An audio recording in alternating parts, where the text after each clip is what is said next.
Hello, welcome to the Imperfect Tesla. Thank you guys again, always for viewers for showing up every time. Really appreciate it. If you're new to the channel, don't forget to like, share, subscribe, enjoy the content. Hopefully, it helps you in one way or the other. Spread the word by all means. And so for today, last time we spoke, well, I posted a video. My next video was supposed to be about dual charging, right? We've got the two Teslas and dual charging for those, but unfortunately, the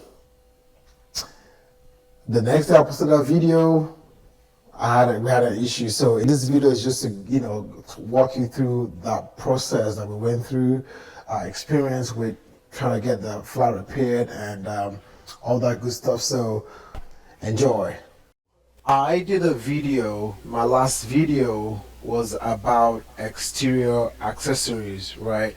And so in that video, I talked about exterior accessories that are useful for you to have handy in your car, and one of them was the jack box that you see me talking about here, right? So it was the jack box, and then also the tire repair kit, which was in my case was a tire pump and a tire repair kit.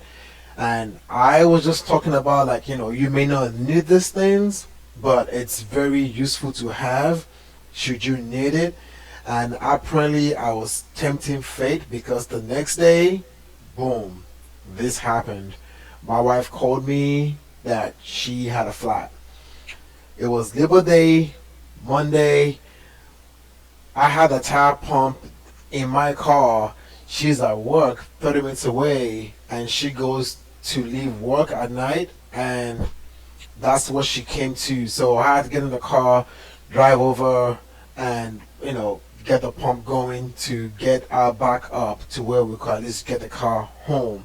And so I just got in there, plugged the tire pump into the 12-volt outlet in the back, and pumped it up. I couldn't really find the puncture at this point, but it was, like I said, it was night. The first thing was just, let's just get it going, right? So that's what we're doing here, using the light from the pump. Also, it was kind of nice. The tube was hot to touch for some reason. I don't know why, but it was really hot, and that gave me some concerns. But it still did its job. Got the tire back up to about the recommended pressure. It was 42 psi. So on the pump, I set the desired pressure. I turned it on, and it started pumping. And so that's what's happening right there. It's physically pumping. And so we got the tire pumped up. We got on the road. I kept the tire pressure screen up so I could monitor and be sure that I wasn't losing air faster than usual. We left with 40 psi. I think about a third of the way it was down to 38, so it was leaking. And that's my wife driving my car ahead of me, and like I said, I'm just behind her, keeping an eye on the tire pressure in case I have to pull over and top it off again. But thankfully it held up. However, the next morning it was down flat again, so my wife just took my car to work, and I kept her car, pumped it up, took the kids to school, pumped it up again to get them from school, and then we had swim school later that day. And so on the way to swim school, I'm checking the pressure again still. It's down to 31 psi now. And then by the time we got done with swim school, it was down to 22 psi, which is about 40 minutes later, right, that we got there. So it definitely was leaking air, but I had a tire pump with me, so I wasn't going to go home with that low of a pressure. I didn't want to destroy the tires, and so just got back out, plugged the pump back in again, pumped it up. And of course, we knew it was definitely time to get a tire repaired. And so that started the dilemma of finding a tire repair shop. We first went to Tire Kingdom that was in the area. So, in my area in Tampa, Florida, we have Tire Kingdom.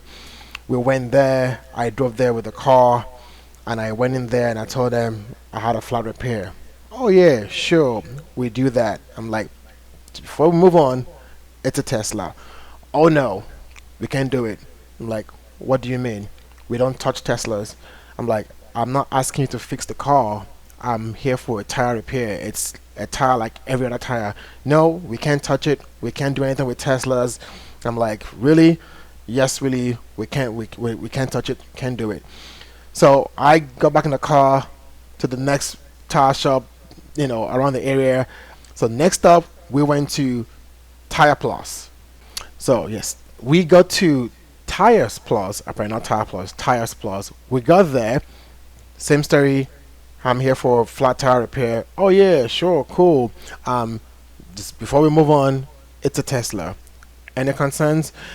Well, I gotta check. Is it original tires that's on it? I'm like, yes. Is it the one with the foam in it? Yes. Yeah, I don't know. We may or we may not. I've been to shops where, my previous shops where they do it, but I don't know if we do it now. Let me check. So the guy goes around, walks into the office, he checks some things, comes back and is like, yeah, we can put new tires on, but we cannot repair your tires if it's the original tire with the foam in it. I'm like, it's just a tire. Like, just cut out the foam for the area with the leak and patch it. It's like, I know, like I said, I've done it before in my previous shops, but at Tires Plus, we can change your tires, give you new tires, but we cannot patch a tire, original tire, with the foam in it. And at this point, I'm like, okay, I've been to two tire shops now. Nobody wants to touch this car. What gives? I'm like, okay, you know what? Before I go anywhere else, I'm just gonna call. I found a different tire shop, a Tuffy, and so my wife called a Tuffy that was close by, and they were like, "Oh yeah, we do Teslas. We do original tires. We just cut out the foam, patch it, and that's it." My wife's like, "Yes." So she called me. She's like, "Dude, just come over here. Tuffy does it," and I'm like, "Awesome." Okay, so now that we are Tuffy and the car has been taken in, I'm gonna be quiet now and just let you guys just see the process of how the repair was done, and just I'll put some notes as we go by on topic or things that are good to know. But yeah, I'll be back at the end. Just enjoy the process.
was the experience with the tire repair.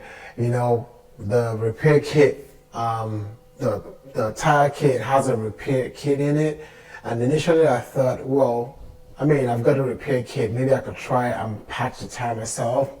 But I realized real quick that I did not have all the tools I needed to be able to do that, right? I needed to have something to, I guess, take off the lug nuts to get the car lifted up and stained so I could get the tire off, and was like, yeah. And then honestly, I thought, okay, well, just get on the floor and do it, but it's a tight space, especially when the tires are low. And so I think at the minimum, I would recommend for you to at least have your jack box and maybe the tire pump. The repair kit, maybe not so important if you don't have the full tools you need. But yeah, that was the experience. Again, you know, hopefully this helps somebody. If you ever find yourself in that situation, you kind of know what to do and what to look out for and what to be aware of as you call around the shops. Just make sure they can, one, they touch Teslas and they can handle the tires for the 4 minute, right? And so, you know, again, if you had a similar experience, do let me know. By all means, I'd like to hear, hear your experience too. And if you've enjoyed this or liked this and gained something from this, again, don't forget to like the video, share the video, subscribe. By all means, it's Teslas. We have a lot more things to talk about. So definitely we have more stuff coming up, over the week. So stay tuned. And again, thank you all for being here. I will see you next time.